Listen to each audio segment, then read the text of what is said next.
Yep. Stanford, obviously, in the past, they've always been a kind of a power running team. Maybe they're a little bit of that still, but it seems like they're a little bit different to defend this year. For sure. They've certainly thrown the ball a lot more and had a lot more success throwing the football than they have in years past. They still have that power run game element that they do once in a while, but I think they found a quarterback they like, and they've got a good core of receivers that they spread the ball around to. What are you seeing from Love? Is it he's not the same? Obviously, not the same production as he had a year ago. Is he? Correct. Yeah, I think that I know he's had some injuries this year and hasn't quite been as healthy as he was last year. And like I said, they're trying to throw the ball a little bit more. And I don't know if they're trying to take advantage of the fact that people are stacking the box to try to stop him and then throwing the football around. But he hasn't quite been as dynamic as he was last year.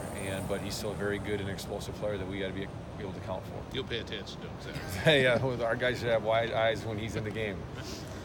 You guys are coming off, that really good second half against Colorado. It made some improvements. Did you see some things you liked out of this one? I know, they've been able to kind of pull it away, but you guys stayed there pretty close with them for most of that game. Yeah, obviously they, 13 minutes left in the fourth quarter. We get the fumble.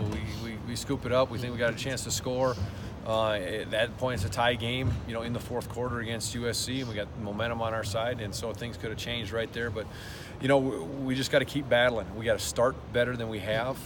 We keep digging ourselves into these holes and then trying to claw out of it. And if we start a little faster, maybe we won't be in such a big hole and can pull out these games at the end. Rashed, he's last few games, he's statistically been really good. From what you've seen, is he playing a lot better? Or? Yeah, he's continuing to progress as a player, and he's making plays for us. And it's been great to see you. We got a couple guys like that individually that you've seen them grow as the season goes along and improving in their individual techniques and making more plays. What is it specifically? What kind of improvement has he made in the last? Well, he's been able to get a little bit better pass rush and to get a little bit of pressure on the quarterback. He's been able to make some of the tackles that earlier in the season that he missed.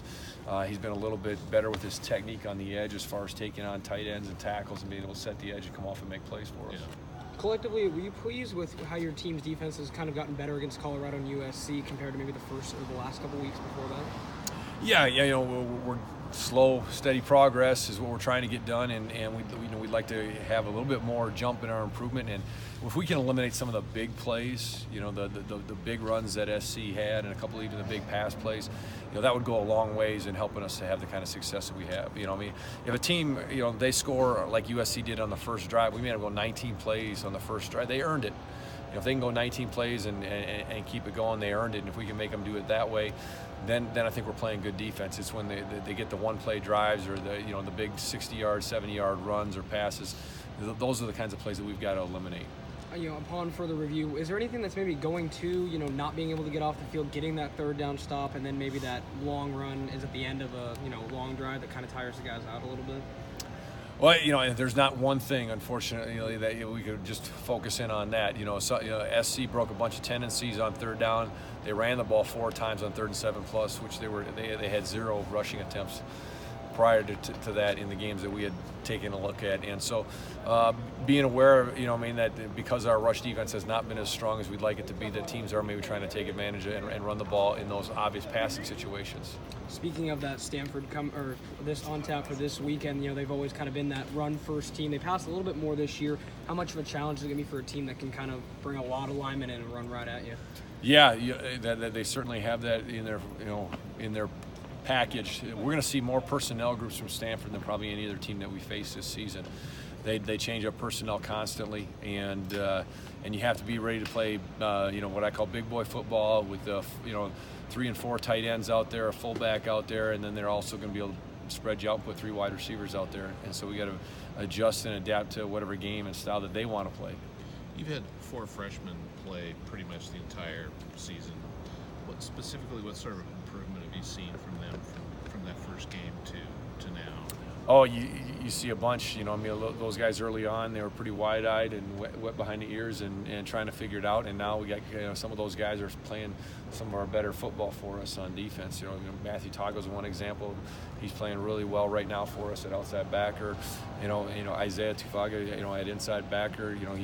He's been a solid contributor for us. And Hodgins, more and more guys they're getting better and they're growing, and which is what we want to see throughout the course of the season, that they're better in week 10 than they were in week 1. Speaking of Stanford's passing game, obviously their wide receivers are huge. They're just about tight ends out there. How do you kind of teach your DBs to compete with that? We've gone to a stretch rack to try to lengthen out our DBs. That's been part of our progress all week long. No, unfortunately, it's knowing that they're going to throw a lot of the high balls and the jump balls and trying to get guys in position to go and play it. But at some point in time, some of those things, their guy's bigger than our guy, and they've done an unbelievable job all season long. You look at some of the contested catches they made against Oregon when they had that come from behind win. There's DBs all over them and right next to them, and they can just out-rebound you, basically, for lack of a better term. And we're going to have to try to battle and compete and try to separate their hands when they come down with the football to get it out, because we don't have any 6'7" corners, and they got some 6'7" receivers out there. Bryce.